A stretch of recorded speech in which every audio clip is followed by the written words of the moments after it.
뉴욕 증시가 6거래일 연속으로 상승 기조를 이어가고 있지만 경제 침체에 대한 위기감은 계속해서 고조가 되고 있습니다.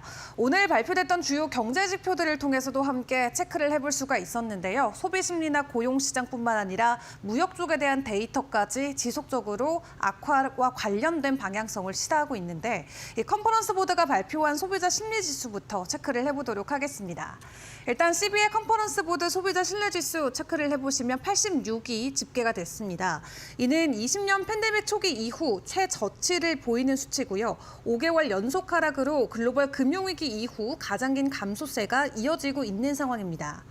특히 향후 6개월을 전망하는 기대지수는 11년 이후 가장 낮은 수준까지 떨어졌는데요. 이는 관세로 인한 경기 둔화나 노동시장의 약화 그리고 인플레이션 상승 기대가 소비 심리를 전방위로 짓누르고 있음을 보여주는 데이터가 될 것 같습니다. 그리고 노동시장에 대한 경고음도 함께 켜졌습니다. 미국 노동부에 따르면 3월 구인 건수는 719만 건으로 6개월 만에 최저치를 기록했는데요. 이 노동 수요 감소는 정책 불확실성과 관세 부담 심화에 따른 기업들의 채용 보류 때문으로 해석을 해볼 수가 있겠습니다. 반면 해고 건수는 줄고 고용은 유지가 됐기 때문에 노동시장이 급격하게 무너지는 상황은 아니다 이렇게 판단을 해볼 수가 있겠지만 전반적으로 둔화 흐름은 분명하게 감지가 되고 있고요. 또 연준이 금리 동결을 고려하는 배경이지만 장기적으로는 고용 약화 리스크를 경고하기 때문에 일단은 경계감을 가지고 지켜봐야 될 것 같습니다. 그리고 무역에서도 불안한 신호가 감지가 됐죠. 3월 미국의 상품 교역 적자가 1,620억 달러로 전월 대비 9.6% 증가했는데요. 이 수출 증가가 제한된 반면 수입이 크게 늘어나면서 적자가 확대된 것으로 파악이 됐고요. 전문가들은 트럼프 대통령의 관세 정책에 대응하기 위한 조기 수입 수요가 적자폭을 키운 것으로 분석을 했습니다. 종합을 해보자면 이번 경제 지표들은 관세 인상 여파가 소비 심리 위축과 노동시장 냉각 그리고 무역의 불균형 심화로 번지면서 미국 경제에 대한 하방 리스크를 계속 키우고 있음을 시사하는 데이터로 체크를 해볼 수가 있겠는데요. 이러한 경제 데이터에도 불구하고 현재 미국에서는 관세와 관련된 부분에 좀 초점을 맞추다 보니까 간밤 3대 지수는 일단 일제히 상승 마무리를 지었습니다. 자, 그런 가운데 오늘 시장 안에서 좀 비교적으로 완화의 조짐을 보였던 이슈 중에 하나가 바로 자동차 관세 부품과 관련된 내용이 되겠습니다. 좀 한시적이긴 하지만 다가오는 2년 동안 관세 일부를 완화시켜주겠다라고 상무부에서 본격적으로 발표를 했는데요. 구체적인 내용을 함께 확인을 해보시면 미국 상무부는 미국에서 완성된 차량을 판매하는 업체가 차량 가격의 15%에 해당하는 금액을 크레딧으로 인정받아서 향후 부품 수입 시 관세를 상쇄할 수 있도록 허용한다라는 내용을 발표했습니다. 이는 사실상 부품 가격의 15%는 관세 없이 수입을 할 수 있다라는 조치로 생각을 해볼 수가 있겠죠. 첫 해는 차량 가격의 15%를 인정해서 25% 부품 관세를 3.75%포인트 낮추는 효과를 주고 두 번째 해에는 인정 비율을 10%로 줄인 다음에 종료할 계획이라고 하는데요. 이 상무부는 자동차 업체들이 미국 내 공급망을 갖추기까지 시간이 필요하다는 점을 반영해서 이 같은 결정을 내렸다고 밝혔습니다. 또 완성차에 사용된 부품의 85% 이상이 미국산이면 해당 차량에는 어떤 관세도 부과되지 않는다라고 하는데요. 이번 조치는 미국 내 제조업뿐만 아니라 외국계 기업에도 동일하게 적용된다고 합니다. 또 상무부는 부품 관세와 철강 알루미늄 관세 등이 중복 부과되지 않도록 조정할 방침이라고 덧붙이기도 했고요. 현재 속보에 따르면 자동차 부품과 철강 관세는 중복이 안 된다라는 행정명령이 나온 것으로 확인을 해볼 수가 있겠습니다. 또 트럼프 대통령은 앞서서 관세 유예를 조건으로 자동차 업계 수만 개 일자리 창출과 생산 설비 확장을 약속받은 것으로 전해졌는데 이 업계는 향후 관세 완화 기간 동안 미국 내 생산 확대를 통해서 장기적으로 높은 국내 조달 비율을 충족해야 할 것으로 보여집니다. 한편 이날 하워드 러트닉 상무장관은 또 다른 인터뷰를 통해서 이 한 국가와의 상호관세 협상이 완료됐고 또 상대국 총리나 의회 승인을 기다리고 있다라는 내용을 밝히기도 했습니다.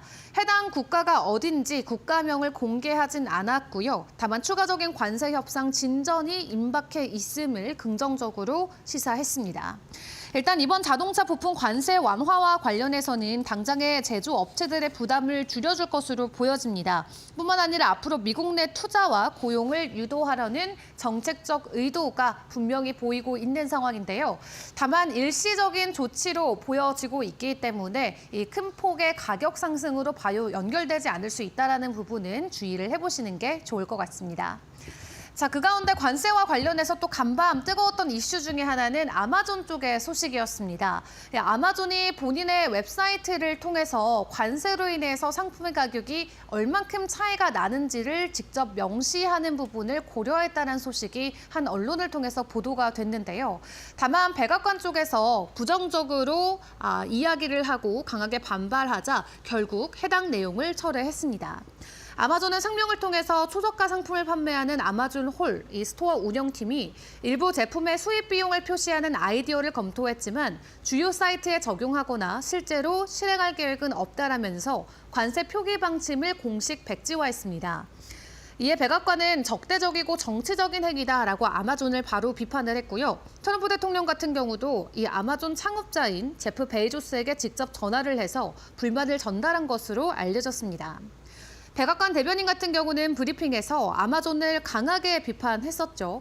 과거 아마존이 중국 정부와 협력했다라는 사례까지 거론을 했었고요. 트럼프 대통령 역시 왜 수십억 달러 기업이 비용을 소비자에게 전가하려 하느냐라고 강한 불만을 표출한 것으로 전해졌습니다.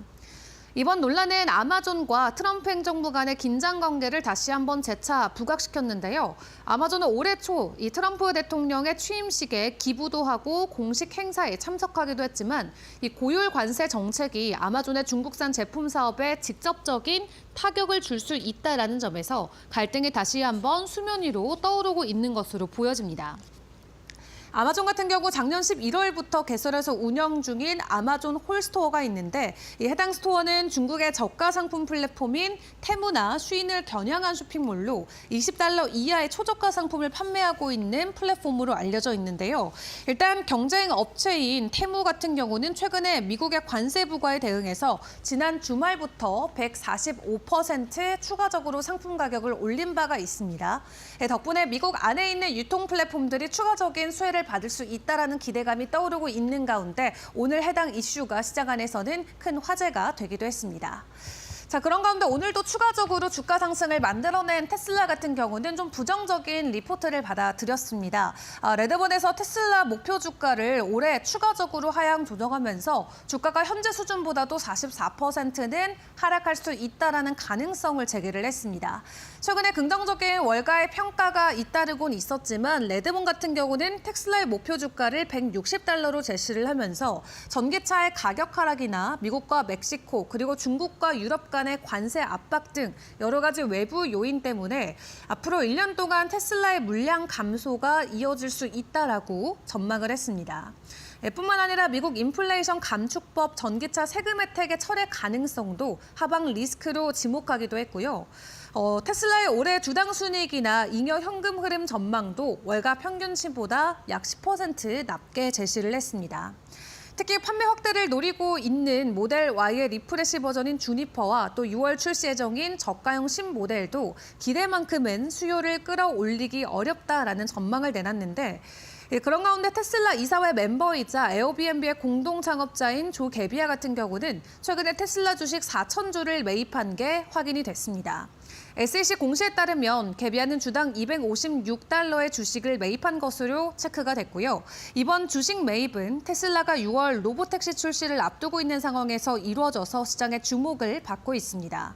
일단 일론 머스크 같은 경우는 1분기 실적 발표를 통해서 모델 Y를 기반으로 한 로보택시 서비스를 예고한 바가 있고요. 5월부터는 본격적으로 정치 활동도 줄여나가겠다라고 이야기하면서 월가 애널리스트들은 테슬라의 주가를 계속해서 목표가를 올려가고 있는 상황인데 일단 오늘 나왔던 월가 안에서의 부정적인 리포트 그리고 엄청나게 큰 대규모의 매수 소식 서로 엇갈린 방향성을 가리키고 있습니다.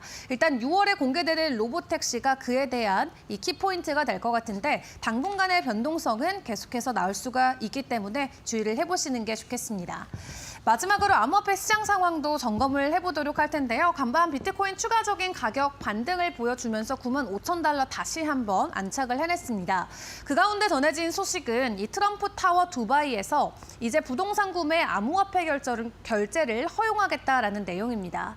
트럼프 주니어가 직접 해당 내용을 본인의 트윗을 통해서 공개를 했는데요. 일단 29년에 완공될 것으로 보여지고 있는 이 트럼프 타워 같은 경우는 현재 100만 달러가 가장 저렴한 가격이라고 합니다. 해당 금액을 암호화폐로 직접 구매할 수 있다라고 하는데 이미 부동산 쪽 같은 경우는 지난 2022년부터 암호화폐를 통한 부동산 구매가 가능했었습니다.